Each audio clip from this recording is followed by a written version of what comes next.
but also the spiritual awakening from within. It is about all the senses, about the eyes, drishti, nasa, the smell, the skin, the touch, and everything. And from then, Bendre says, "Idu bari belagalla." It's not just a morning, but it is an awakening from within. It is a spiritual awakening because that is what nature does. He says, "Who is this person who is spilling this golden light into the orbit of the sky? And who is this that is dropping pearls of water on all the leaves early in this morning?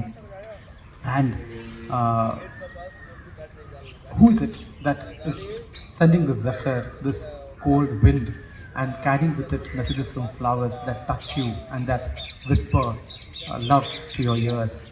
And with this, you see, you feel, you touch, and then you realize that you're one with it. And this is God. He says nature is God, and you can feel the energy of this God. The energy of this nature fills you spiritually, and from that spiritual touch, you are awake.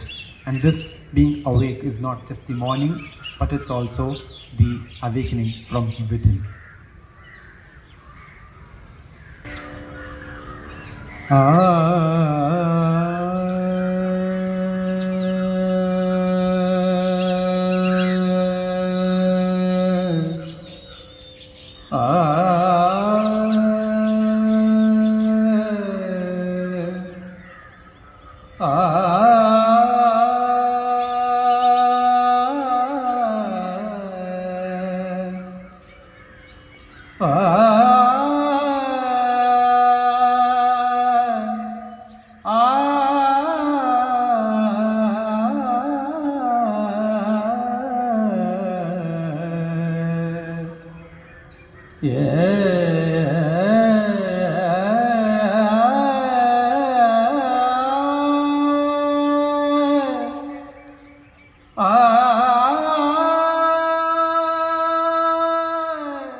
ಎರಕವ ಹೊಯ್ದ ನುಣ್ಣನೆ ಎರಕವ ಹೊಯ್ದ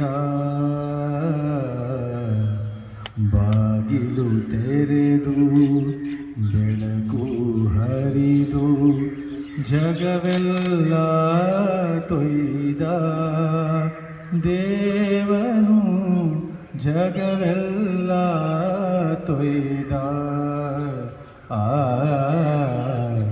ಮೂಡಲ ಮನೆಯ ಮುತ್ತಿನ ನೀರಿನ ಎರಕವ ಹೊಯ್ದ ದೇವನು ಎರಕವ ಹೊಯ್ದ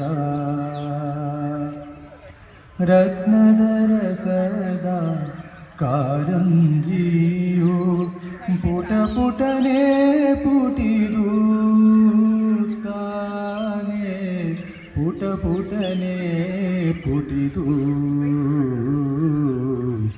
ಮಘಮಗಿಸುವ ಮುಗಿದ ಮೊಗ್ಗಿ ಪಟ ಪಟನೆ ಒಡೆದು ತಾನೆ ಪಟ ಪಟನೆ ಒಡೆದು ಮೂಡಲ ಮನೆಯ ಮುತ್ತಿನ ನೀರಿನ ಎರಕವ ಹೊಯ್ದ ದೇವನು ಎರಕವ ಹೊಯ್ದ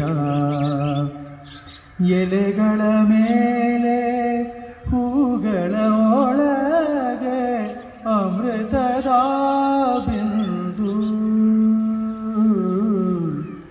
ಎಲೆಗಳ ಮೇಲೆ ಹೂಗಳ ಒಳಗೆ ಅಮೃತದ ಬಿಂದು ಕಂಡವು ಅಮೃತದ ಬಿಂದು ಯಾರಿರಿಸುವರು ಮುಗಿಲ ಮೇಲಿಂದ ಇಲ್ಲಿಗೆ ತಂದು ಈಗ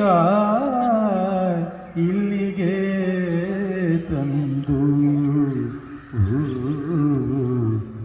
ಮೂಡಲ ಮನೆಯ ಮುತ್ತಿನ ನೀರಿನ ಎರಕವ ಹೊಯ್ದ ದೇವನು ಎರಕವ ಹೊಯ್ದ